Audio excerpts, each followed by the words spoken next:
രതീഷ്, നിങ്ങൾ പുറത്തായിരിക്കുകയാണോ? നമ്മൾ ഒരിക്കലും കൂടരുത് ചേട്ടാ, ആവേശം കൂടരുത്. ബിഗ് ബോസിനോട് നമുക്ക് ചോദിക്കാം. ബിഗ് ബോസ് കേൾക്കുന്നുണ്ടല്ലോ, എങ്ങനെയെങ്കിലും. അയ്യോ, ഞാനൊരു പാവല്ലേ. നിങ്ങൾ പ്രേമിച്ചാലും എനിക്ക് ഉണ്ടാവുണ്ട, പ്രേമിച്ചില്ല എനിക്ക് ഉണ്ടാവുണ്ട. എനിക്ക് എന്ത് തേങ്ങയാന്ന് പറഞ്ഞിട്ട് ഞാൻ അവിടുന്ന് പോകുന്നത്. അത് തന്നെ ഇപ്പോഴും പറയണത്. അവരെന്ത് കാണിച്ചാലും എനിക്ക് ഉണ്ടാവുണ്ട തന്നെയാണ്. ബിഗ് ബോസ് ഹൗസിന്റെ ഉള്ളിലേക്ക് കയറുമ്പോൾ 19 പേരിൽ ഒരാളാണ് ഞാൻ. ഈ 18 പേരെയും കണ്ടപ്പോൾ ശരിക്കും പറഞ്ഞാൽ എൻ്റെ കിളി പോയി. കൂട്ടത്തിൽ ഞാൻ മാത്രമാണ് ഈ ഉണ്ട കൊണ്ടു വന്ന ഒരാള്. സുരേഷ് ചേട്ടനുമായിട്ടുള്ള കണക്ഷനിൽ ഗേ ആണെന്ന് ആരോപണം ഞാൻ പറഞ്ഞിട്ടില്ല. ഞങ്ങൾ കൈവിട്ടു. ഞാൻ പറഞ്ഞിട്ടില്ല. ഞാൻ അങ്ങനെ ഒരു വാക്ക് പറഞ്ഞിട്ടുണ്ട്. രജനീഷ് ചേട്ടനെ പോലെ ഒരാള് ഒരിക്കലും ഇങ്ങനെ പറയാൻ പാടില്ല. മറ്റാര് കെട്ടിപ്പിടിച്ചാലും കുഴപ്പമില്ല, പക്ഷെ ജാൻമണി അത് ചെയ്യാൻ പാടില്ല. മറ്റേത് പെണ്ണ് ചെയ്താലും കുഴപ്പമില്ലെന്നോ. ഞാൻ ലവ് ട്രാക്ക് ചെയ്യാൻ വന്നതല്ല. ഞാൻ ഇവിടെ കളിക്കാൻ വേണ്ടി വന്നതാണ്. കളിച്ചിട്ട് പോകാൻ വേണ്ടി വന്നതാണ്. അത് ചൊറിയനായാലും കോമാളിയായാലും തരികടയായാലും ഏത് രീതിയിലും കളിക്കുക, ജനങ്ങളുടെ മനസ്സിൽ കയറുക എന്ന് വിചാരിച്ച് വന്നതാണ്. എൻ്റെ വൈഫിന് അതൊരു വിഷയമേ ആയിരുന്നില്ല. വൈഫ് എന്നെ ചീത്ത പറഞ്ഞതാണ്. വൈഫ് എൻ്റെ അടുത്ത് പറഞ്ഞാൽ എന്താ പറയുക, ജാൻമണി വന്നു കഴിഞ്ഞാൽ എനിക്ക് ജാൻമണിനെ കാണണം, എനിക്ക് ജാൻമണിനെ കെട്ടിപ്പിടിക്കണം, എനിക്ക് ജാൻമണി സംസാരിക്കണം. എൻ്റെ വൈഫ് പറഞ്ഞു. സത്യം, ജാൻമണി പറഞ്ഞത് ഞാൻ തെറ്റിദ്ധരിച്ചു. ഞാൻ അപ്സരയുടെ അടുത്ത് ഗെയിം കളിക്കാൻ പോയിട്ടില്ല. ഞാൻ അപ്സരയുടെ അടുത്ത് തുറന്ന് സമ്മതിച്ചിട്ടുള്ളതാണ്. എനിക്ക് അപ്സരയെ പേടിയാണ്. ഞാൻ ഏറ്റവും ആദ്യം അപ്സരയുടെ അടുത്ത് ഗെയിം കളിക്കാൻ പോയാൽ പൊളിഞ്ഞ് പപ്പടസായി പോകുമെന്ന് എനിക്കറിയാം. ഞാൻ സേഫ് ആയിട്ടുള്ള ആൾക്കാരുടെ അടുത്ത് തന്നെയാണ് ഗെയിം കളിച്ചിട്ടുള്ളൂ. എൻ്റെ കവിരിത്തുമ്പിൽ കാത്തിരുന്ന പൈതലേ, നീ വന്നതെന്തിനോ, നീ പോയതെന്തിനോ, നീ വന്നതെന്തിനോ, നീ പോയതെന്തിനോ, നീ വന്നാലും പോയാലും ഉടാ ഉടാ ഉടാ ഉടാ കവിരിത്തുമ്പിൽ കാത്തിരുന്ന പൈതലേ. അങ്ങനെ കുറെ ഉണ്ട്. അടിപൊളി. Thank you. ഞാൻ അന്ന് അവിടെ അങ്ങനെ ഒരു കളി കളിക്കാതെ നിവൃത്തിയില്ല. എനിക്ക് 18 പേരെയും ശത്രുക്കളാക്കിയുള്ള അവസ്ഥ ചേട്ടൊന്ന് ആലോചിച്ച് നോക്കണം. വാതിൽ തുറന്ന് എനിക്ക് ഓടാൻ പോലും പറ്റാത്തൊരു കണ്ടീഷനാണ്. ഞാൻ നേരെ പോയത് ആള് വാതിൽ തുറക്കില്ലെന്ന് വിചാരിച്ചിട്ടാണ്. അവിടെ ഞാൻ എൻ്റെ ബലം പിടിച്ച് ബിഗ് ബോസ് തുറക്കുക, നേരെ മറിച്ച് മെല്ലെ പോയിട്ട് ബിഗ് ബോസ് തുറക്കെടുത്തിട്ടാണ് ഞാൻ അങ്ങനെ ഡ്രാമ കളിക്കാൻ പോട്ടെന്ന് പറഞ്ഞാൽ ചിലപ്പോൾ ബിഗ് ബോസ് വാല് തുറക്കും. ഞാൻ വടിയാവും. ഇവിടെ തൊട്ട് ഇതുവരെ ഗോവിന്ദടിക്കേണ്ടി വരും. ഞാൻ അവിടെ ഇമോഷണലായി. ഞാൻ അവിടെ പോവാം എന്ന് പറഞ്ഞു കഴിഞ്ഞാൽ സിജോ പുറത്തിറങ്ങിയിട്ട് സിജോ കണ്ടില്ലേ ഇയാള് പോവാന്ന് പറഞ്ഞ ഇയാൾ പോവാ അങ്ങനെ പറഞ്ഞു കഴിഞ്ഞാൽ എനിക്കൊരു അടാറ് ഗെയിം എന്തെങ്കിലും ഉണ്ടായിരുന്നു. ആ ഗെയിം കളിക്കാനുള്ള പരിപാടിയായിരുന്നു. അത് വേറെ ഗെയിമാണ്. അത് ഞാൻ പിന്നെ പറഞ്ഞുതരാം. എൻ്റെ കാൽക്കുലേഷൻ അവിടെ പാളിപ്പോയി. ഞാൻ ആദ്യത്തെ ആഴ്ച എവിക്ഷൻ ഉണ്ട് എന്ന് അറിഞ്ഞാൽ ഞാൻ ഒന്നും കൂടി ഒന്ന് മാറ്റി പിടിച്ചേനെ. സത്യം, അതാണ് എനിക്ക് തെറ്റുപറ്റിയത്. അതാണ് ബിഗ് ബോസ് അൺപ്രഡിക്റ്റബിൾ ആണ്. നമ്മൾ ഒരു പ്ലാനും വെച്ച് പോയാൽ പാളിപ്പോവും. ചക്ര ബേബി നാൻ ബണ്ണു നാൻ ബണ്ണു നാൻ ബണ്ണു നാൻ ബണ്ണു കലട്ട് പയ്യ നീ ബണ്ണു നീ ബണ്ണു നീ ബണ്ണു നീ ബണ്ണു. ഒരാഴ്ച കൊണ്ട് ബിഗ് ബോസ് പ്രേക്ഷകരുടെ ശ്രദ്ധ കവർന്ന രതീഷാണ് നമുക്കിപ്പോൾ. ഹായ്. ഹായ്, നമസ്കാരം. പെർഫോമൻസ് എന്ന് പറഞ്ഞാൽ അസാധ്യ പെർഫോമൻസ് ആയിരുന്നു.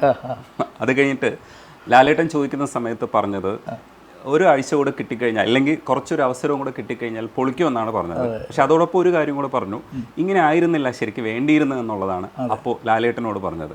ആ മൊമെന്റിൽ നിൽക്കുന്ന സമയത്ത് എന്ത് തോന്നി?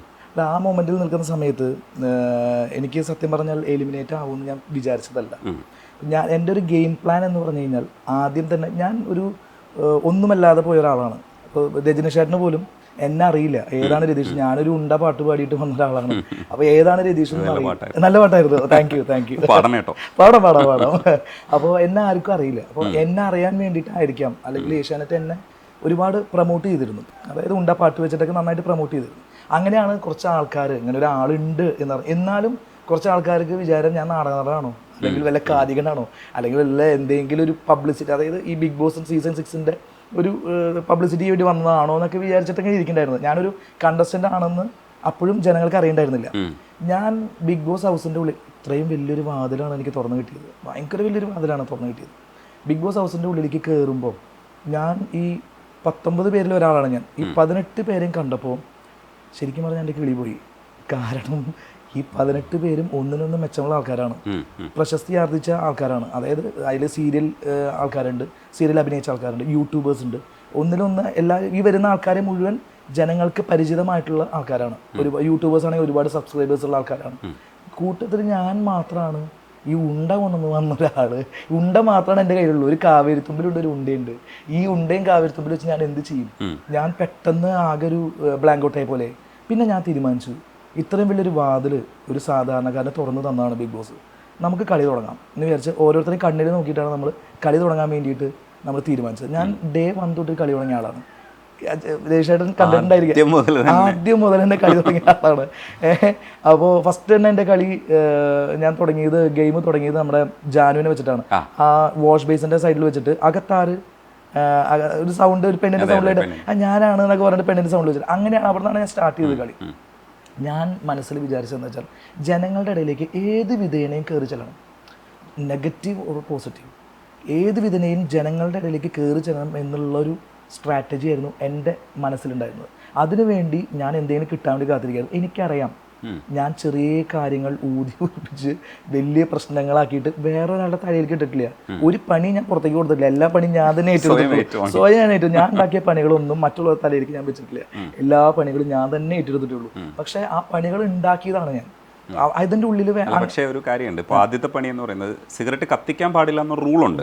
പക്ഷെ അതിൽ ഈ സിഗരറ്റ് സ്മോക്കിങ്ങിനെതിരായിട്ടുള്ള ഒരു സന്ദേശം വെക്കണമെന്നുള്ളത് ആൾക്കാർക്ക് മനസ്സിലായില്ല. രതീഷിന്റെ മനസ്സിലുണ്ടായിരിക്കും, പക്ഷെ അത് വലിയൊരു കാര്യമല്ല. കാരണം അവരുടെ ഫ്രീഡത്തെ കയറി ഇടപെട്ടു എന്നുള്ള രീതിയിൽ രതീഷിനെതിരായിട്ടുള്ള ഒരു ചിന്തയാണ് വന്നത്. അതെ, അവിടെ എനിക്ക് വിഷമമുള്ള കാര്യം എന്താ പറയുക, അതായത് എല്ലാവരും ഇപ്പം എൻ്റെ ചേട്ടൻ പറയണു നീ എന്തിനാണ് അതൊക്കെ പറയാൻ പോയതെന്ന് പറയുന്നു.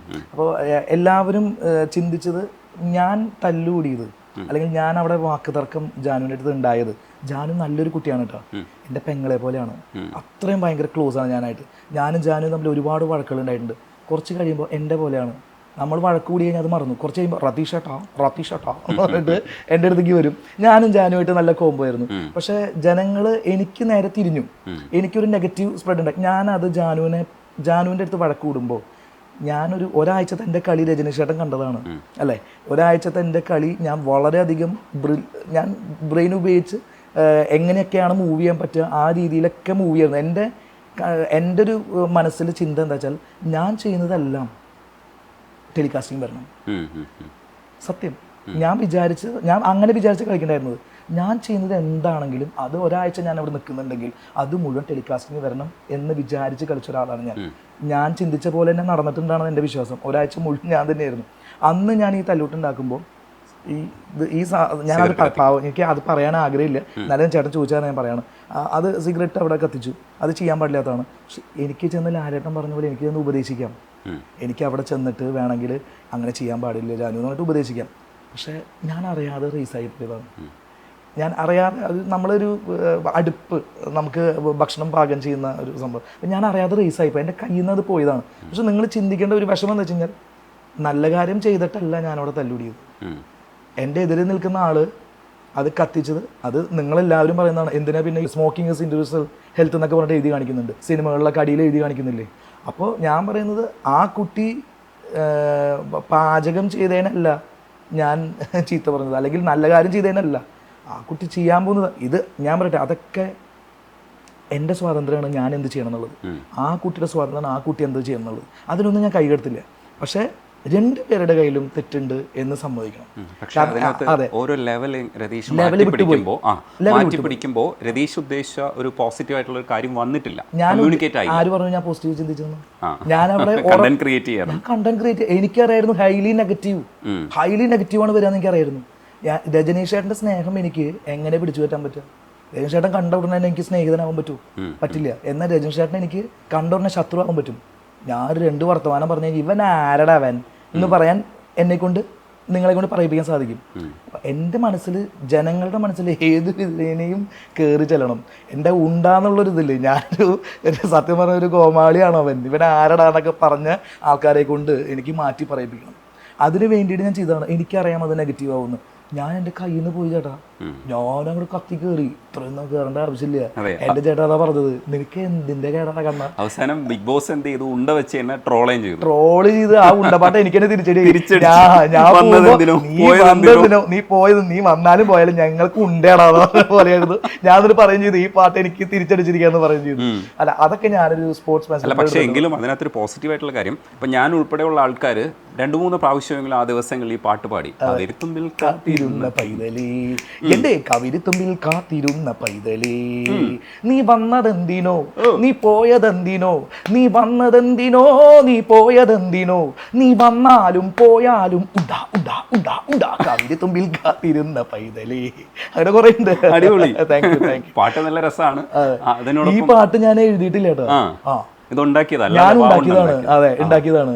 ഇത് എൻ്റെ മീഡിയയിലുള്ള കുറെ സുഹൃത്തുക്കൾ ഞാൻ പാട്ട് പാടി ഈ കാവേരി വാഴ കാവേരിയാണോ ആ കാവേരിയാണോ ഞാൻ വെറുതെ ഈ കണ്ണാടിന് മുമ്പിൽ വെച്ചിട്ട് എൻ്റെ അമ്മ എപ്പോഴും ചീത്ത പറയും എനിക്ക് കണ്ണാടിന് മുമ്പിൽ വെച്ച് വെറുതെ പാട്ടുണ്ടാക്കിയിട്ട് അഭിനയിക്കലാണ് കൂടുതൽ. ഇതൊന്നും അല്ല, എൻ്റെ അവനാടിയിൽ ഒരുപാട് പാട്ടുകളുണ്ട്, ഇഷ്ടം പോലെ ഉണ്ട്. നമ്മളെല്ലാം ഇന്ന് പിടിക്കുന്നതായി ഇന്ന് പിടിക്കുക. അതിന് മുമ്പ് ഒരു ഷിഫ്റ്റ് ചെയ്തൊരു സീരിയസ് ആയിട്ടുള്ള കാര്യത്തിലേക്ക് വന്നാൽ ശരിക്കും ജാൻമണിയായിട്ട് ഹഗ് ചെയ്യുന്ന സമയത്ത് പറഞ്ഞ ഒരു റോങ് സെന്റൻസ്, പൊളിറ്റിക്കലി റോങ് ആയിട്ടുള്ള ഒരു സെന്റൻസ് എന്ന് പറയുന്നത് മറ്റാര് കെട്ടിപ്പിടിച്ചാലും കുഴപ്പമില്ല, പക്ഷെ ജാൻമണി അത് ചെയ്യാൻ പാടില്ല, മറ്റേത് പെണ്ണ് ചെയ്താലും കുഴപ്പമില്ല എന്നോ അതൊരു ക്ലാരിഫിക്കേഷൻ ഞാൻ തരാം. അതിന്റെ ക്ലാരിഫിക്കേഷൻ ഞാൻ പറയുന്നത് എന്താ വെച്ചാൽ, ഒന്നാമത്തെ കാര്യം ജാൻമണി എൻ്റെ ഏറ്റവും നല്ലൊരു സുഹൃത്താണ്. എനിക്ക് ആ കുട്ടിയെ വളരെ ബഹുമാനമാണ്, എൻ്റെ സിസ്റ്ററെ പോലെ കാണുന്ന ഒരു കുട്ടിയാണ്. അവിടുത്തെ ഉള്ളിലുള്ള ആൾക്കാർ ആ കാര്യങ്ങൾ ഏറ്റെടുത്തു, മറ്റേ പ്രേക്ഷകർ അത് ഏറ്റെടുത്തു. എനിക്ക് നെഗറ്റീവ് ഒരുപാട് സമ്പാദിച്ച് തന്നൊരു സീക്വൻസാണ് അതൊക്കെ. ഓക്കെ, ഞാൻ അങ്ങനെ തന്നെ പറയാം, ഞാൻ നെഗറ്റീവ് സമ്പാദിച്ചതാണ്. കാരണം ഭയങ്കര ഒരു അത് ജാൻമണിയെ പോലത്തെ കുട്ടിയോട് അങ്ങനെ പറയുമ്പോൾ ഈ ഒരാഴ്ച എൻ്റെ കളിയിൽ എനിക്ക് ബുദ്ധിയില്ലാതെ ഒന്നും നമ്മൾ പറയില്ലല്ലോ. അപ്പം ഞാൻ എന്താ വെച്ച് കഴിഞ്ഞാൽ ജാൻമണി പോലത്തുള്ള ആ കുട്ടിയോട് ഞാൻ പറയുമ്പോൾ അത് കാര്യമുണ്ടായിട്ട് പറഞ്ഞാണ്. കാരണം ജാൻമണിയുടെ സംസാരം ഭയങ്കര എനിക്ക് തന്നെ മനസ്സിലാവില്ലേ. ജാൻമണിയുടെ വർത്തമാനം റതീഷ് ഏട്ടാ എന്താണ് അങ്ങനെ അമ്മു ചേച്ചി അതാണ് ഇതാണെന്നൊക്കെ പറഞ്ഞിട്ട് പറയുമ്പോൾ എൻ്റെ മനസ്സിൽ തോന്നലാണ്. അത് എൻ്റെ മാത്രം തോന്നലായിരുന്നു. ആ കുട്ടി ഒരു പാവമാണ് കേട്ടോ. ആ കുട്ടിയെ ഞാൻ കുറ്റം പറയില്ല. കാരണം ആ കുട്ടി മനസ്സിൽ വിചാരിച്ചത് എന്തോ അതല്ല ഞാൻ പറഞ്ഞത്.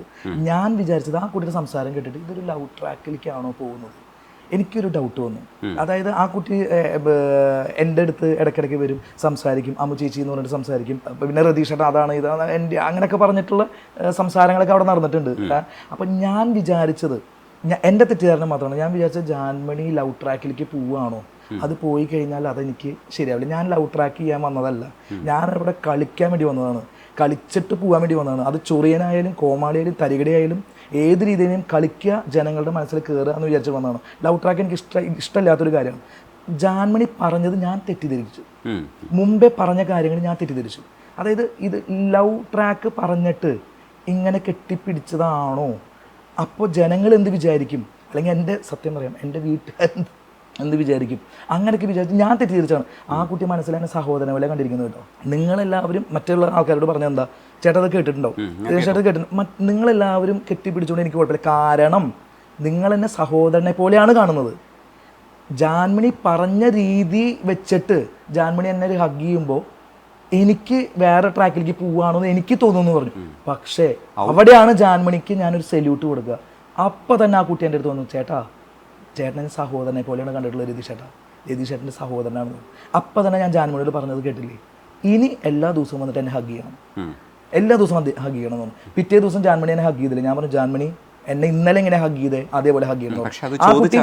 ആ കുട്ടി മനസ്സിലൊന്നുമില്ലാതെ പിറ്റേ ദിവസം വന്നിട്ട് എന്നെ ഹഗ് ചെയ്തു. പക്ഷേ ഞാനത് തെറ്റിദ്ധരിച്ചതാണ്. ആ കാര്യം ചോദിച്ചറിയുന്നതിന് മുമ്പ് തന്നെ വീട്ടുകാരെ കണക്ട് ചെയ്തിട്ട് ഈ സാധനം ഇമോഷണൽ ആയി കാണുകയും രതീഷ് കരയുകയൊക്കെ ചെയ്തു. ഞാൻ കണക്ട് ചെയ്തതല്ല, ഞാനത് നിങ്ങൾ കണ്ടതാണ്, ഞാൻ എൻ്റെ റൂമിൻ്റെ ഉള്ളിലേക്ക് പോയതാണ്. റൂമിൻ്റെ ഉള്ളിൽ പോയിട്ട് ഞാനത് റിയലായിട്ട് കരഞ്ഞതാണ്. കാരണം പുറത്തേക്ക് ഇങ്ങനെ ഒരു സംഭവം പോകാൻ എനിക്ക് താല്പര്യമില്ല. കാരണം ആ കുട്ടി വർത്തമാനം പറഞ്ഞ രീതി ഞാൻ തെറ്റിദ്ധരിക്കപ്പെട്ടു.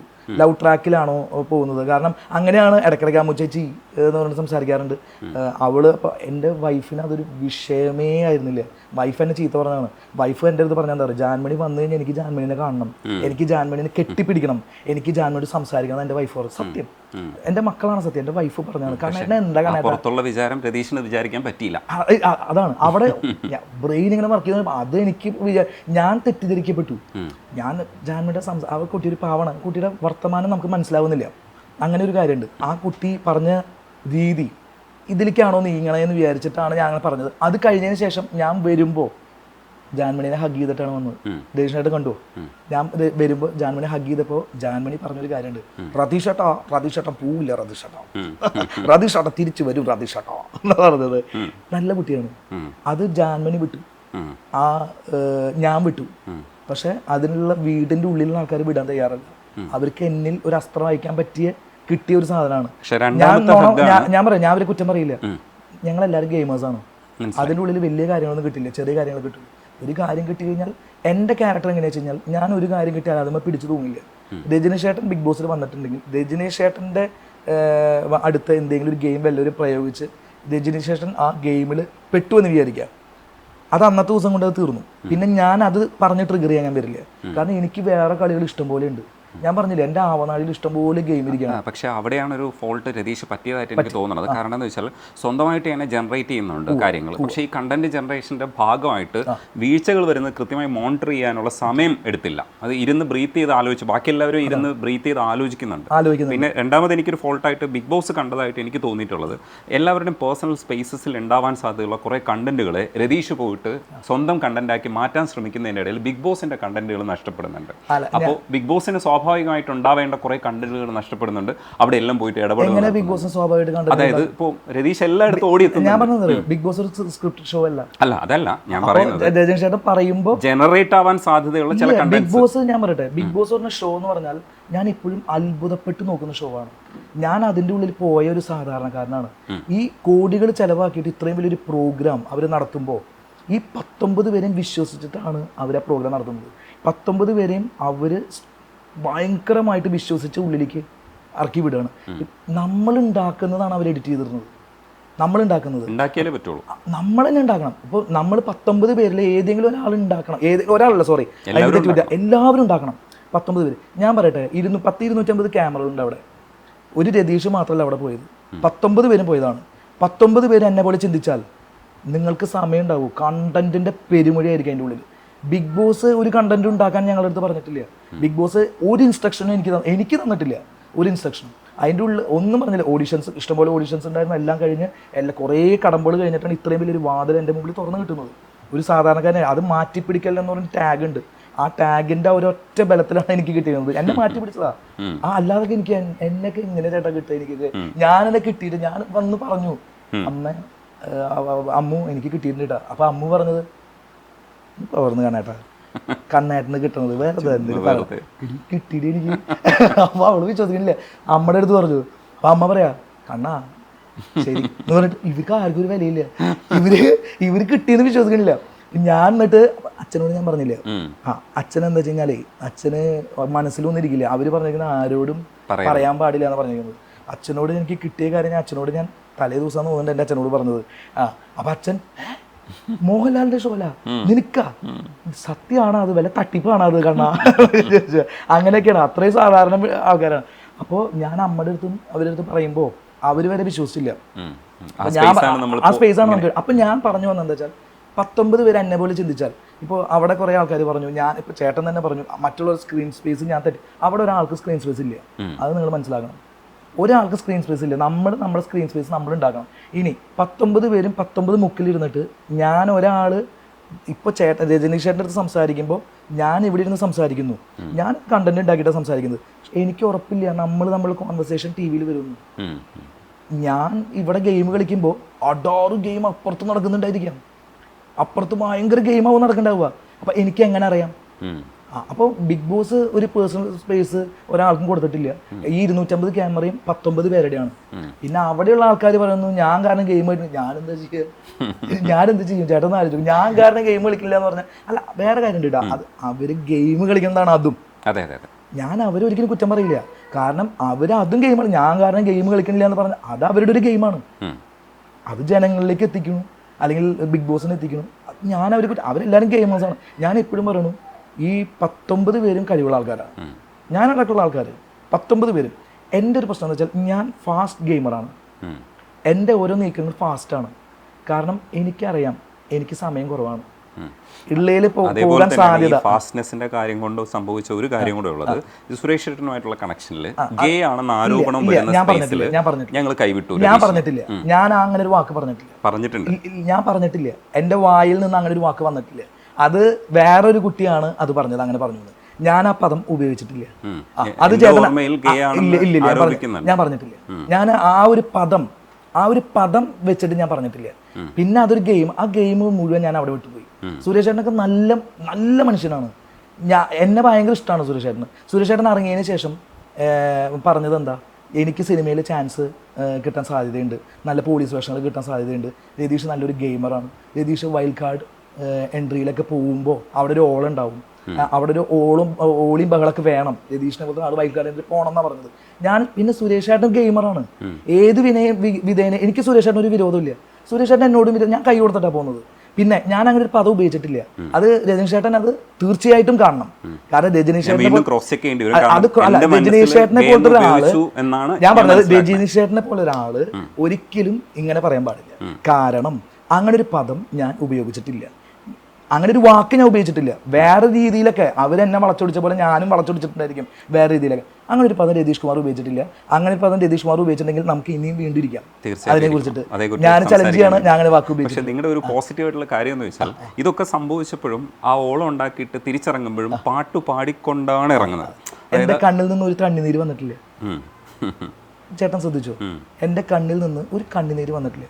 ഹൈലി ബിഗ് ബോസ് പറയണത് രതീഷ് നിങ്ങൾ പുറത്തായിരിക്കണോ പറഞ്ഞപ്പോ എൻ്റെ മുഖത്ത് എന്തെങ്കിലും ഒരു എക്സ്പ്രഷൻ ചേഞ്ച് കണ്ടു? ഇല്ല. അതെന്താ കാണാതിരുന്നത്? എന്താ പറയൂ? അതുമില്ല, ചേട്ടൻ പറഞ്ഞു, അറിയാൻ പാടില്ല. ഹൈലി കോൺഫിഡൻസ് ആയിരുന്നു ഞാൻ പണിയെടുത്തിട്ടുള്ള ഒരാളാണ്. ഒരാഴ്ച ഞാൻ വെറുതെ ഇരുന്നിട്ടില്ല. അല്ല, ഇടയ്ക്ക് ഒന്നുകൂടെ ചോദിച്ചോട്ടെ, ഇടയ്ക്ക് ഈ ഇറങ്ങിപ്പോകുന്നൊരു ഡ്രാമ കളിച്ചോ? അപ്പം എല്ലാവരും ട്രോളി വെയിലത്തിരിക്കുമ്പോ കുറച്ചുകൂടെ വെയിലത്തേക്ക് ഇരിക്കുന്നു. ഞാൻ അന്ന് അവിടെ അങ്ങനെ ഒരു കളി കളിക്കാതെ നിവൃത്തിയില്ല. എനിക്ക് 18 പേരെയും ശത്രുക്കളാക്കിയുള്ള അവസ്ഥ ചേട്ടൻ ആലോചിച്ച് നോക്കണം. എനിക്ക് അവിടെ ഗേറ്റ് വാതിൽ തുറന്ന് എനിക്ക് ഓടാൻ പോലും പറ്റാത്തൊരു കണ്ടീഷനാണ്. അവിടെ ഫുള്ള് എല്ലാം പൂട്ടിയിട്ടിരിക്കല്ലേ, 18 പേരെ എന്നെ അറ്റാക്ക് ചെയ്തുകൊണ്ടിരിക്കുക. എനിക്ക് അവിടെ അങ്ങനെ ഒരു ഗെയിം കളിക്കാതിരിക്കാൻ പറ്റിയില്ല. എനിക്ക് ഉറപ്പാണ് ബിഗ് ബോസ് വാതിൽ തുറക്കില്ല. അതുപോലെ സത്യം പറയാലോ, എനിക്ക് ഉറപ്പാണ് ബിഗ് ബോസ് വാതിൽ തുറക്കില്ല. എങ്ങനെയാണ് എനിക്ക് പോകണമെന്ന് എൻ്റെ മനസ്സിലുണ്ടെങ്കിൽ ഉറപ്പായിട്ട് എനിക്ക് പോയേ പറ്റുന്നത് ഞാൻ കൺഫെഷൻ റൂം വഴി പോകണം. എന്നിട്ട് പറയണം ബിഗ് ബോസിൻ്റെ അടുത്ത്, ബിഗ് ബോസ് എനിക്ക് പോകണമെന്ന് പറയണം. ഞാൻ നേരെ പോയത് ആട് വാതിൽ തുറക്കില്ല എന്ന് വിചാരിച്ചിട്ടാണ്. അവിടെ ഞാൻ എൻ്റെ ബലം പിടിച്ച് ബിഗ് ബോസ് തുറക്കുക, നേരെ മറിച്ച് മെല്ലെ പോയിട്ട് ബിഗ് ബോസ് തുറക്കരുതിട്ടാ ഞാൻ അങ്ങനെ ഡ്രാമ കളിക്കാൻ പോട്ടെന്ന് പറഞ്ഞാൽ ചിലപ്പോൾ ബിഗ് ബോസ് വാല് തുറക്കും. ഞാൻ വടിയാവും, ഇവിടെ തൊട്ട് ഇതുവരെ ഗോവിന്ദ് അടിക്കേണ്ടി വരും. അപ്പം ഞാൻ അതൊന്നും ഞാൻ ബിഗ് ബോസിനോട് പറഞ്ഞില്ല. ഐ എം കിറ്റിംഗ് ദ ഷോ എന്നൊക്കെ പറഞ്ഞിട്ട് അത് എൻ്റെ മനസ്സിൽ ഉറപ്പായിരുന്നു. അന്നത്തെ ദിവസം പ്രമോവും അന്നത്തെ ദിവസം പ്രേക്ഷകരെ മുൾമുനയിൽ നിർത്താൻ പറ്റുന്ന കാര്യങ്ങളൊക്കെ ഇതിൽ നിന്ന് ഉണ്ടാവണം. കൺഫെഷൻ റൂമിൽ പോയിരുന്നപ്പോൾ ബിഗ് ബോസിനോട് പറഞ്ഞു എനിക്ക് പോകണമെന്ന് പറഞ്ഞു. അത് ഞാൻ പറഞ്ഞുതരാം. അതൊരു തെറ്റിദ്ധാരണ പുറത്തുണ്ടായതാണ്. കാരണം സിജോ എന്ന് പറഞ്ഞ ആള് തൊട്ടപ്പുറത്ത് നമ്മളിരിക്കുന്നത്. അപ്പോൾ സിജോ എന്താ വെച്ചാൽ നല്ല ഗെയിമറാണ്, ഗംഭീര ഗെയിമറാണ്. സിജോ ഇപ്പോൾ നമുക്ക് സിജോൻ്റെ മുമ്പിൽ ഞാനൊരു ചെറിയൊരു ഗെയിം കളിച്ചതാണ് അത്. അതായത് ഞാൻ അവിടെ ഇമോഷണലായി, ഞാൻ അവിടെ പോവാം എന്ന് പറഞ്ഞു കഴിഞ്ഞാൽ സിജോ പുറത്തിറങ്ങിയിട്ട് സിജോ കണ്ടില്ലേ ഇയാള് പോവാന്ന് പറഞ്ഞ ഇയാൾ പോവാ അങ്ങനെ പറഞ്ഞു കഴിഞ്ഞാൽ എനിക്കൊരു അഡാറ് ഗെയിം എന്തെങ്കിലും ഉണ്ടായിരുന്നു.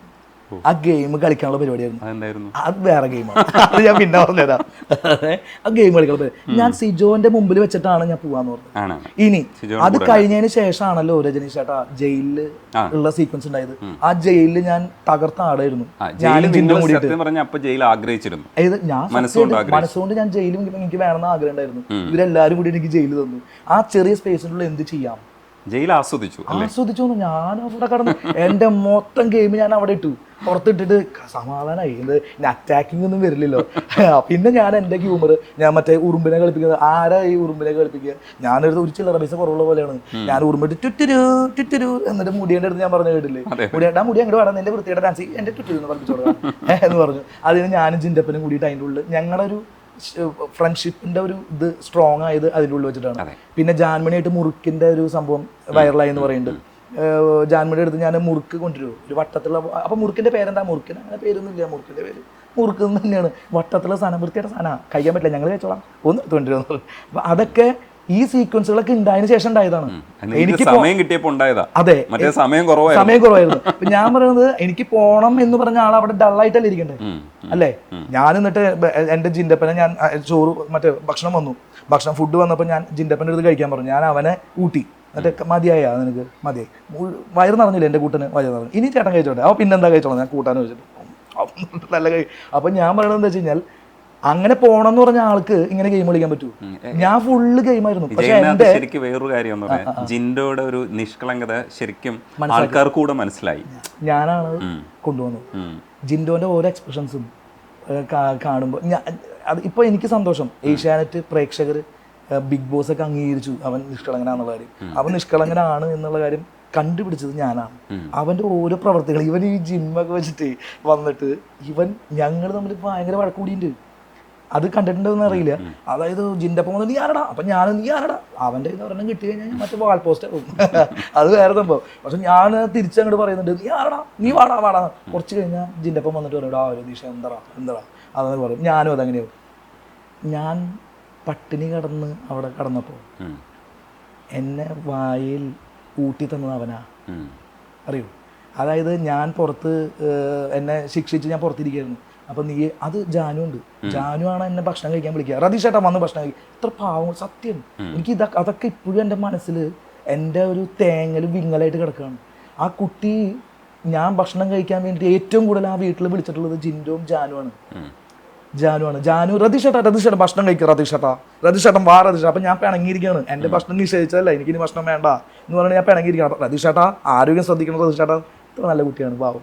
അപ്പോൾ ഞാൻ എത്ര ആ കുട്ടിയായിട്ട് ഞാൻ ഇതാക്കിയിട്ട് എനിക്കതൊക്കെ അത് ഗെയിം കളിച്ചത് ആ കുട്ടിക്ക് അറിയാം. ജിൻഡോ വന്നിട്ട് എൻ്റെ അടുത്ത് വന്ന് പറഞ്ഞു നിനക്ക് നീ കഴിക്കണ്ടേ ഭക്ഷണം, കഴിക്കണില്ല, നീ നിൻ്റെ ആരോഗ്യം ശ്രദ്ധിക്കട്ടെ രതീഷേ, നീ കഴിക്കും വന്നിട്ട്. ചിലപ്പോൾ രതീഷ് ചേട്ടാന്ന് വിളിക്കും, ചിലപ്പോൾ രതീഷ് എന്ന് വിളിക്കും. അപ്പോൾ എനിക്ക് വേണ്ട, എനിക്കൊന്നും വേണ്ടെന്ന് പറയും. എന്നാൽ നിൻ്റെ ദോശ ഞാൻ കഴിച്ചോട്ടെ. ഞാൻ പറഞ്ഞു നീ കഴിച്ചു വന്നാൽ എന്നാൽ നീ എനിക്ക് വാങ്ങിച്ചതാ. ശരി, ഞാൻ ചെന്നിട്ട് ഞാനത് മേടിച്ചു. 3 ദോശ, കുട്ടി ദോശയാണ്. ഞാനൊക്കെ നല്ല ഭക്ഷണം കഴിക്കില്ല, അവർക്ക് ചെറിയ ചെറിയ ദോശയാണ്. ആ ദോശ കഴിച്ചിട്ട് അതിൽ കൂട്ടാൻ വെച്ചിട്ട് ജിൻഡോനെ ഞാൻ കൊടുത്തപ്പോൾ അവൻ ഫസ്റ്റ് ചെയ്തെന്താ അറിയും, അവൻ ആ ദോശ പൊട്ടിച്ചിട്ട് എൻ്റെ വായിൽ വെച്ചു. ആരാ വെച്ച് തരാം, എനിക്ക് അവനെ പരിചയമൊന്നുമില്ല. ഞാൻ അവനെ വായിൽ വെച്ച് കൊടുത്തു. ആ 3 ദോശ ഞങ്ങൾ രണ്ടുപേരും കൂടി കഴിച്ചത്. അപ്പം അവന് കഴിക്കാൻ വേണ്ടിയിട്ടല്ല എന്നെ വിളിച്ചത്, എന്നെ കഴിപ്പിക്കണം. ആത്മാർത്ഥമായിട്ട് അവൻ നെഞ്ചത്തടിച്ച് കരഞ്ഞു. എനിക്ക് ജിൻഡപ്പനെ, എൻ്റെ മല്ലയ്യെ എനിക്ക് മുമ്പ് പരിചയമില്ല. മല്ലയ്യ എന്നുള്ള പേരിട്ടത് ഞാനാ, ജിൻഡപ്പൻ എന്നുള്ള പേരിട്ടത് ഞാനാ. ഞാൻ സ്നേഹം കൂടുമ്പോൾ ജിൻഡപ്പൻ എന്നാ വിളിക്കുക.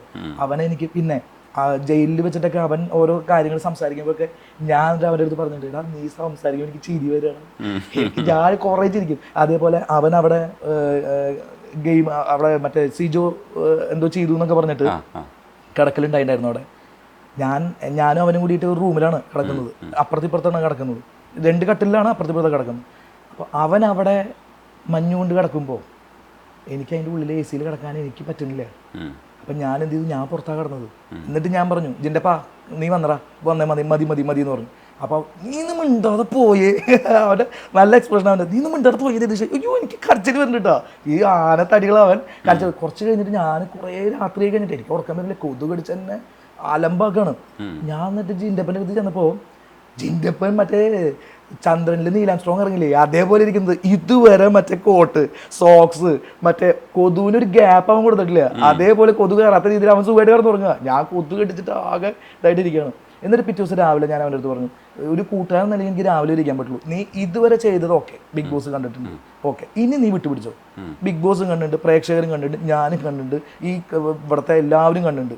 അപ്പോൾ ഇതിനെന്തെങ്കിലും ഒരു തീരുമാനം ഉണ്ടാവും, പക്ഷെ വലിയ തീരുമാനങ്ങൾ ഉണ്ടാവും എന്ന് പ്രതീക്ഷിക്കേണ്ട, നമുക്കറിയാലോ.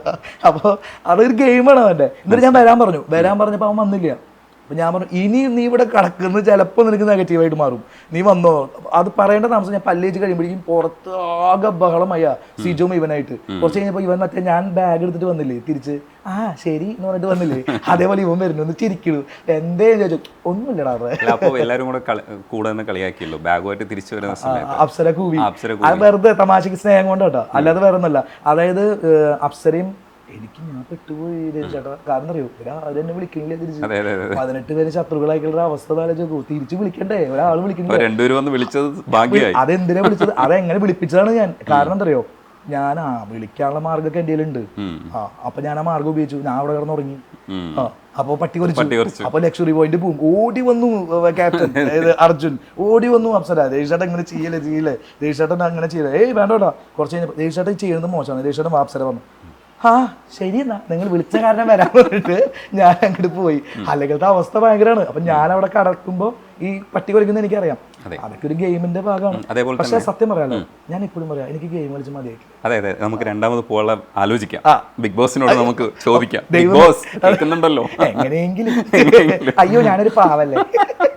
ഇതിനിടയിൽ ഞാനൊന്ന് ബ്രേക്ക് ചെയ്യാൻ വേണ്ടിയിട്ട്, എനിക്ക് നിങ്ങൾ പാട്ട് പാടുന്നത് എനിക്ക് ഇഷ്ടമായതുകൊണ്ട് മറ്റേ തീരം തേടുവോളം നമ്മുടെ ലാലേട്ടന്റെ സിനിമയിലെ വന്ദനത്തിലാണ് എനിക്ക് വരികളൊന്നും, ആ പാട്ട് ഓർമ്മയുണ്ട്. തീരം തേടുമോളം പ്രേമഗീതങ്ങൾ തന്നെ, തീരം തേടുമോളം പ്രേമഗീതങ്ങൾ തന്നെ, ഈരാവിൽ നാനാനെ നെല്ലിടത്തിനാനാ നീ എന്നാ നീ ഒരു സ്വപ്ന വിരഞ്ജികയായി. ഇതിൽ ബുദ്ധിപരമായി കളിക്കുന്നവരിൽ ഒരാളായിട്ട് ഞാൻ മനസ്സിലാക്കുന്നത് അപ്സരയുണ്ട്, അതേപോലെ സിജോ കുറച്ചുകൂടെ സ്ട്രോങ് ആണ്, അങ്ങനെയാണ് ഞാൻ മനസ്സിലാക്കുന്നത്. ഉള്ളിൽ നിന്ന് രതീഷ് എങ്ങനെയാണ് അങ്ങനെ? എല്ലാവരും നല്ല ഗെയിമേഴ്സാണ്. ഞാൻ അപ്സരയുടെ അടുത്ത് ഗെയിം കളിക്കാൻ പോയിട്ടില്ല. ഞാൻ അപ്സരയുടെ തുറന്ന് സമ്മതിച്ചിട്ടുള്ളതാണ്. എനിക്ക് അപ്സരയെ പേടിയാണ്. ഞാൻ അപ്സരയുടെ കണ്ണിൽ നോക്കിയിട്ട് ഭയങ്കര ഷാർപ്പായിട്ടുള്ള കണ്ണാണ്. ഞാൻ ഏറ്റവും ആദ്യം അപ്സരയുടെ അടുത്ത് ഗെയിം കളിക്കാൻ പോയാൽ പൊളിഞ്ഞ് പപ്പടസായി പോകുമെന്ന് എനിക്കറിയാം. അത് ഞാൻ നിങ്ങളാരും കണ്ടിട്ടുണ്ടാവില്ല അപ്സരയുടെ അടുത്ത് ഞാൻ ഗെയിം കളിക്കുന്നത്. എങ്കിലും അപ്സരയ്ക്ക് എന്നോട് ഒരു സോഫ്റ്റ് കോർണർ ഉണ്ടായിരുന്നു. ഞാൻ എത്ര അവിടെ ചൊറിയനായാലും അപ്സര ഒന്നും വേണ്ട. ഞാൻ എവിക്റ്റ് ആയ സമയത്ത്, എവിക്റ്റ് ആയ അന്ന് ആ ഷർട്ട് ഉണ്ടല്ലോ, ഞാൻ വേറൊരു ഷർട്ടാണ് ഇട്ടുണ്ടായിരുന്നത്. അപ്സര കണ്ടപ്പോൾ അപ്സര പറഞ്ഞു, രേഷേട്ടാ ഈ ഷർട്ട് ഈ മുണ്ടിന് മാച്ചല്ല, വേറൊരു ഷർട്ട് ഇട്ടുള്ളൂ പറഞ്ഞു. അപ്പോൾ ഞാൻ വേറെ ഷർട്ട്. ആ കുട്ടിക്ക് അതൊന്നും പറയേണ്ട കാര്യമില്ല, അതൊന്നും പറയേണ്ട കാര്യമില്ല. അവനവൻ്റെ കാര്യം നോക്കുക എന്നുള്ളത്. ആ കുട്ടി ഭയങ്കര ഒരു സോഫ്റ്റ് ആയിട്ടുള്ള ഒരു കുട്ടിയാണ്, ഭയങ്കര ബ്രില്യൻ ഗെയിമറാണ്.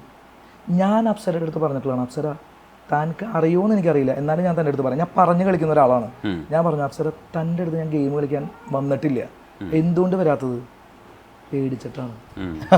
കാരണം അപ്സരയുടെ കണ്ണ് നോക്കിക്കഴിഞ്ഞാൽ അറിയാം, അപ്സരയുടെ അടുത്ത് ഗെയിം കളിച്ചാൽ തവിട് കൂടി ഭസ്മമായിട്ട് തീരും. വേറെ ഒരു സ്ഥലത്ത് എനിക്ക് ഗെയിം കളിക്കാൻ പറ്റില്ല.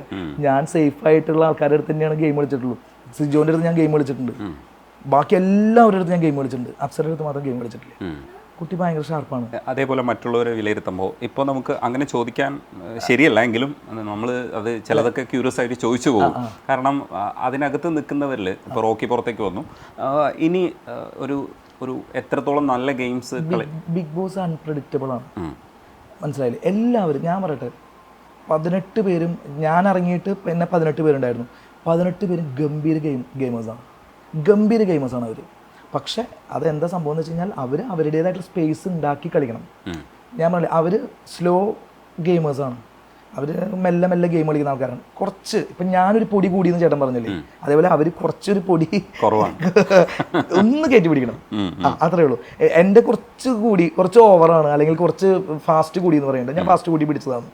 അവർ വളരെ സ്ലോ ആയി അതൊന്ന് സ്പീഡാക്കി കഴിഞ്ഞാൽ അവരൊക്കെ നല്ല ഗെയിം. എല്ലാവരും കഴിവുള്ള ആൾക്കാരാണ്. 19 പേരും. ഇപ്പോൾ ഔട്ടായ നിഷാന വരെ നല്ല കഴിവുള്ള കുട്ടിയാണ്. ഞാൻ നിഷാനായിട്ട് ഗെയിം കളിച്ചിട്ടുള്ളതാണ്. ജിൻ്റപ്പൻ അവിടെ കിടക്കുമ്പോൾ നിഷാനയും നൂറേയും കൂടിയിട്ട് അപ്പുറത്ത് ഇരുന്നപ്പോൾ ഞാൻ നിഷാൻ്റെ അടുത്ത് ഗെയിം കളിച്ചിട്ടുള്ളത്. ഞാൻ പറഞ്ഞത് അവൻ അവിടെ പണിയെടുക്കുക, അവൻ അവിടെ കണ്ടില്ലേ കണ്ടന്റ് ഉണ്ടാക്കുക, അതിൻ്റെ ഇടയിൽ സ്ക്രീൻ സ്പേസ് ഷെയർ ചെയ്യാൻ വേണ്ടി നിങ്ങൾ രണ്ടുപേരും ഇരിക്കേണ്ട കാര്യമുണ്ടോ? ഞാനത് പറയുന്നത് ചൊറിഞ്ഞതാ, എൻ്റെ സ്ഥിര സ്വഭാവം അത് ചൊറിച്ചില്. അപ്പോൾ നിഷാനയുടെ കയ്യിൽ നിന്ന് എന്തെങ്കിലും വരാൻ വേണ്ടിയിട്ടാണ്. നിഷാനോട് ചോദിച്ചോളൂ, ഞാൻ നിഷാൻ്റെ അടുത്ത് ഗെയിം കളിച്ചത് നിഷാനെ നിന്ന് പൊക്കിക്കൊണ്ടിരാൻ വേണ്ടിയിട്ടാണ്. എനിക്കിപ്പോൾ നിഷാനെ പൊക്കിക്കൊണ്ടിട്ട് എന്താ കാര്യം? എന്നെ ബിഗ് ബോസ് അതൊന്നും ഏൽപ്പിച്ചിട്ടൊന്നുമില്ല.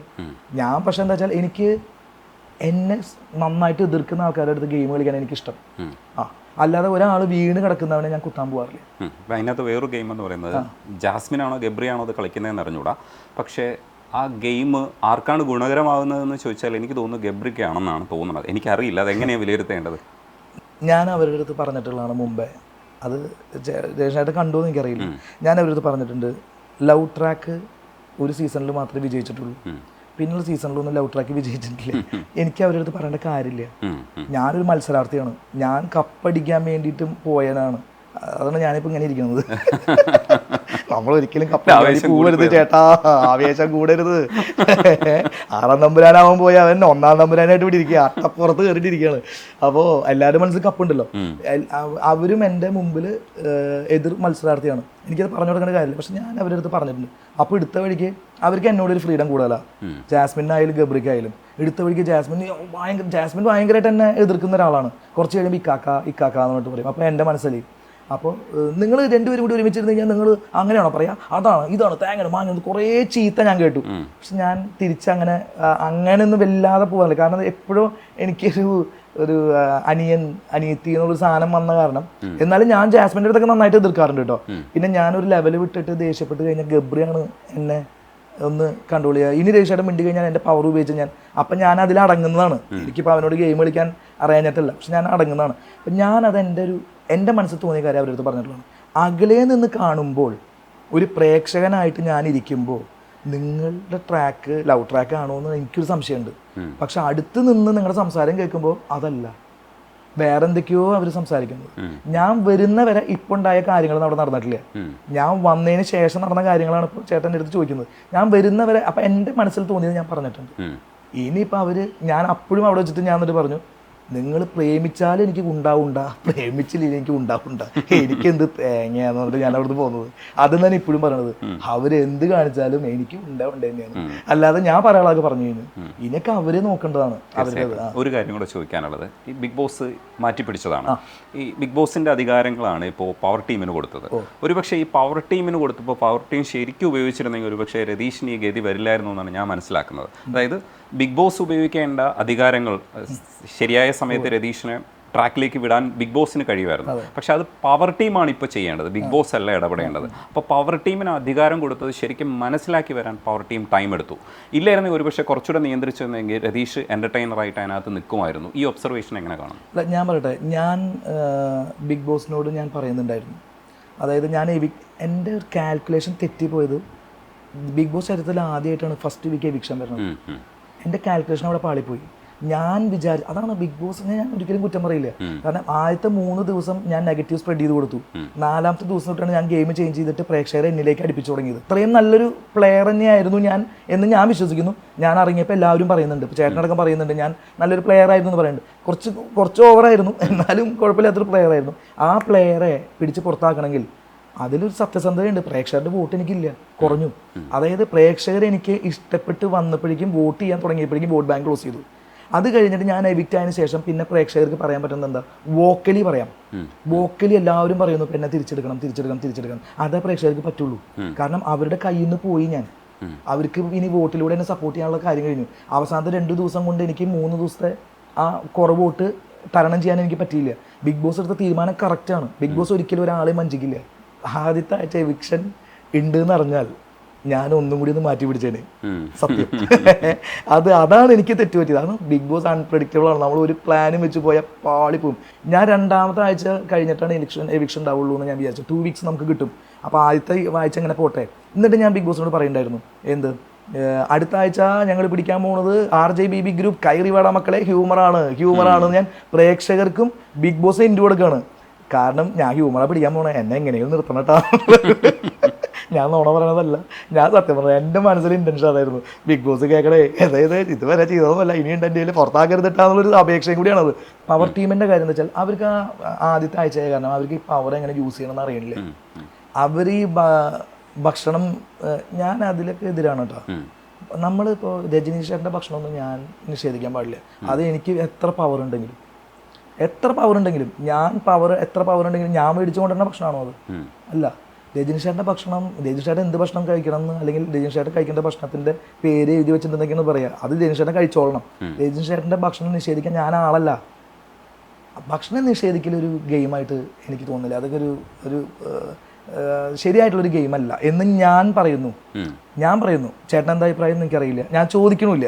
കാരണം ചേട്ടൻ ആ ഒരു അഭിപ്രായം ഇതിൽ പറയണ്ട. കാരണം എന്താ വെച്ചാൽ അത് പറയാൻ പാടില്ലല്ലോ. പക്ഷെ ഞാൻ പറയുന്നത് എന്താ വെച്ചാൽ, ഭക്ഷണം ഇപ്പം എനിക്ക് പവർ കിട്ടി കഴിഞ്ഞാൽ ഞാൻ അവിടെ ആ പവർ ഉപയോഗിച്ചിട്ട് എന്തൊക്കെ കാര്യങ്ങൾ ചെയ്യുന്ന എല്ലാം മിസ് ഗംഭീര കാര്യം. ഇതൊന്നും അല്ല, ഒരു പവർ നമ്മുടെ കയ്യിൽ മൊത്തം പവർ. ചേട്ടൻ പറഞ്ഞ പോലെ ബിഗ് ബോസ് എടുക്കേണ്ട ആ ഒരു പവർ നമ്മുടെ കയ്യിൽ കിട്ടുകയാണ്. ഞാൻ അവിടെ ഹ്യൂമറാക്കിയേന്. ഞാൻ മറ്റേ ഓംപ്ലേറ്റ് ഉണ്ടാക്കുമ്പോൾ യമുന ചേച്ചി വന്ന ശാസ്ത്രീയ സംഗീത പാട് ഡാൻസ് കളിച്ച് തിത്തിയായി പോലെ ഞാൻ പറഞ്ഞു കൊടുക്കും. അങ്ങനെയല്ല, അതിങ്ങനെ എന്നൊക്കെ പറഞ്ഞിട്ട് എന്തൊക്കെ കാര്യങ്ങൾ. പക്ഷെ അവരെന്താ അറിയോ, അവർക്ക് ഈ പവർ യൂസ് ചെയ്യാൻ പറ്റുന്നില്ല. അവർക്ക് എങ്ങനെ ഇത് യൂസ് ചെയ്യണമെന്ന് അവർക്ക് അറിയുന്നില്ല. അപ്പോൾ ഭക്ഷണം നിഷേധിക്കൽ വലിയൊരു കാര്യമായിട്ടാണ് തിരിക്കുന്നത്. ഒരു കാര്യം കൂടെ ചോദിച്ചാൽ നമുക്കൊരു പാട്ടും കൂടെ പാടി അവസാനിപ്പിക്കാം. ഒറ്റ കാര്യമേ ഉള്ളൂ, ഇത് കഴിഞ്ഞിട്ട് ക്രൂ മെമ്പേഴ്സ്, അതായത് അർജുൻ ഉൾപ്പെടെയുള്ള ക്രൂ മെമ്പേഴ്സ് ഗെയിമിനെ കുറിച്ച്, നിങ്ങളുടെ കളിയെക്കുറിച്ചൊക്കെ അവരുടെ ഒരു ഒബ്സർവേഷൻ പേഴ്സണലി പറഞ്ഞു. അർജുൻ അവിടെയല്ലേ, ക്രൂ മെമ്പേഴ്സ് ഒന്നും പറയില്ല. അവർ എൻ്റെ അടുത്ത് ഒന്നും പറഞ്ഞിട്ടില്ല. അതായത് നല്ലതാണെന്നോ പൊട്ടയാണെന്നോ ഒന്നും പറഞ്ഞിട്ടില്ല. അവരത് ബെസ്റ്റ് ക്രൂ മെമ്പേഴ്സാണ്. ബിഗ് ബോസ് ഇത്രയും ആൾക്കാരൊക്കെ എങ്ങനെ കണ്ടുപിടിക്കുന്നു എനിക്കറിയില്ല. കാര്യമായിട്ട് ഞാൻ 18 നോക്കിയിട്ടുണ്ട്. ചേട്ടാ എങ്ങനെയുണ്ട് എൻ്റെ പുറത്തത്തെ മിക്ക. അപ്പോൾ ചേട്ടാ വേറെ എന്തെങ്കിലും വിശേഷം? ഒരു കാര്യം, അതിന് ബിഗ് ബോസിന് സെല്യൂട്ടാണ് കേട്ടോ, സെല്യൂട്ട്. കാരണം എന്താ പറയുക, ഇത്രയും നല്ല ആൾക്കാരെ ട്രസ്റ്റ് ചെയ്യാം അവരെ. ഒരക്ഷരം ഞാൻ നല്ലതാണെന്നും പറഞ്ഞിട്ടില്ല, പൊട്ടയാണെന്ന് പറഞ്ഞിട്ടില്ല. എന്നാൽ ഭയങ്കര കെയറിങ്ങാ. നമുക്ക് ഒരാളെ നമ്മുടെ കൂടെ എവിക്ഷൻ കഴിഞ്ഞ് കഴിഞ്ഞാൽ നമ്മുടെ കൂടെ ഒരാളെ വിടും. ഭയങ്കര കെയറിങ് ആണ്. ഒരക്ഷരം നമ്മൾ വിട്ടു. എന്നിട്ട് ഞാൻ പറഞ്ഞു, ഒന്ന് ഫോൺ തന്നിരുന്നെങ്കിൽ വേണമെങ്കിൽ ഞാൻ വല്ല യൂട്യൂബൊക്കെ നോക്കാം. ചേട്ടാ വേണ്ട, അത്രയും ഭയങ്കര ഒന്നും പറഞ്ഞിട്ടില്ല അവർ. അത് പിന്നെ ഉള്ളിലുള്ള ആൾക്കാരുടെ അടുത്ത് എനിക്ക് സംസാരിക്കാൻ പറ്റിയിട്ടില്ല. മനസ്സിലായി. ഒരു പാട്ട് കൂടെ പാടാം. ഓ ഞാൻ പറയട്ടെ, ഞാൻ അലക്കാൻ നിൽക്കുകയാണ് പുറത്ത്. ഞാൻ രജനീഷ് ചേട്ടൻ പറഞ്ഞുകൊണ്ട് ഞാൻ വേണമെങ്കിൽ എക്സ്ക്ലൂസീവ് തരാം. ഞാൻ അടുത്തിറക്കാൻ പോകുന്ന പാട്ടാണ്, വേണമെങ്കിൽ ഞാൻ ഇതിലൂടെ ഞാനത് പാടിത്തരാം. ചക്ര ബേബി നാൻ ബണ്ണു നാൻ ബണ്ണു നാൻ ബണ്ണു നാൻ ബണ്ണു കലട്ട് പയ്യ നീ ബണ്ണു നീ ബണ്ണു നീ ബണ്ണു നീ ബണ്ണു. എത്ര നാൾ കാത്തിരുന്നു നിനക്ക് വേണ്ടി ചക്കറ ബേബി, എത്ര നാൾ കാത്തിരുന്നു നിനക്ക് വേണ്ടി ചക്കറ ബേബി. എന്തിനാ കാത്തിരുന്നേ എനക്ക് വേണ്ടി കലട്ട് പയ്യ, എന്തിനാ കാത്തിരുന്നേ എനക്ക് വേണ്ടി കലട്ട് പയ്യ. നീയൻ കരളല്ലേ നീയൻ പൊരുളല്ലേ, നിനക്കൻ സ്നേഹം വാരി തറും ഞാൻ. നീയൻ കരളല്ലേ നീയൻ പൊരുളല്ലേ, നിനക്കൻ സ്നേഹം വാരി തറും തറും തറും തറും ഞാൻ. ഏയ് ചക്കറ ബേബി നാൻ ബണ്ണു നാൻ ബണ്ണു നാൻ ബണ്ണു നാൻ ബണ്ണു. മുഴുവൻ മാറണോ? വേണ്ട, അടിപൊളി. Thank you. കുറെ ഉണ്ട്. ഇത് ഞാൻ ഇത് പെട്ടുപോയതാട്ടോ. നിങ്ങൾ ശരിക്കും ഉള്ളിൽ തന്നെ വേണ്ട മനുഷ്യനായിരുന്നു. അതെ, പോട്ടെ. ഞാൻ ചൊറിയനാണ്. അതൊക്കെ ബിഗ് ബോസ് ഓൾറെഡി അവാർഡുകൾ അത് അതിന്റെ ഉള്ളിൽ ആക്ട്. ഇപ്പൊ സംസാരിക്കുമ്പോ ഒരിക്കലും ഇല്ല അങ്ങനെ ഒരു. എന്റെ അടുത്ത് എന്റെ ഭാര്യ പറഞ്ഞു, കണ്ണേട്ട എന്തിനാ ബിഗ് ബോസിന് വേണ്ടി കളിച്ചത്? കണ്ണേട്ടിന് വേണ്ടി കളിക്കായിരുന്നില്ലേ? ഈ സ്വഭാവം തന്നെ മതിയില്ലേ കണ്ണേട്ടന്റെ? മതിയായിരുന്നു. പക്ഷെ ഞാൻ എന്താ ചെറിയോ, എൻ്റെ മനസ്സിൽ 5 സീസൺ ബിഗ് ബോസ് ഭയങ്കര ഹിറ്റായിരുന്നു. അതിനേക്കാൾ ഹിറ്റ് ആവണം 6ാമത്തെ സീസൺ, സൂപ്പർ ഡ്യൂപ്പർ ഹിറ്റ് ആവണം. അത് എൻ്റെ പേരിലും കൂടി ആവണം. ഇപ്പം എന്തായി ആ വേലാവുന്നതുകൊണ്ട് ഞാനിപ്പോൾ ഇവിടെ ഇരുന്നിട്ട് ചക്ര ബേബി അകത്തായിരുന്നു എന്ത് റീച്ച് കിട്ടുമായിരുന്നു. കുറെ റീച്ച് കിട്ടുമായിരുന്നു. ഇനി അവസരം കിട്ടും. താങ്ക് യു ചേട്ടാ, സന്തോഷമാണ്. Very thank you. സംസാരിക്കാൻ പറ്റിയ വളരെ സന്തോഷമുണ്ട്. കാരണം ഞാൻ ഒരുപാട് ഇന്റർവ്യൂസ് ശ്രദ്ധിക്കാനുള്ളതാണ്. തീർച്ചയായിട്ടും എനിക്ക് ചെറിയൊരു ടെൻഷൻ ഉണ്ടായിരുന്നു. ഒന്നുമില്ല, വളരെ സിമ്പിൾ ആണ്, ഭയങ്കര സിമ്പിൾ ആണ് രജനീഷ് ചേട്ടൻ. ഒരു ടെൻഷനും ഇല്ല. നല്ലൊരു ഇന്റർവ്യൂ ആയിരുന്നു. Very thank you. എന്നെ തേടി വന്നതിൽ താങ്ക് യു. ഓക്കെ.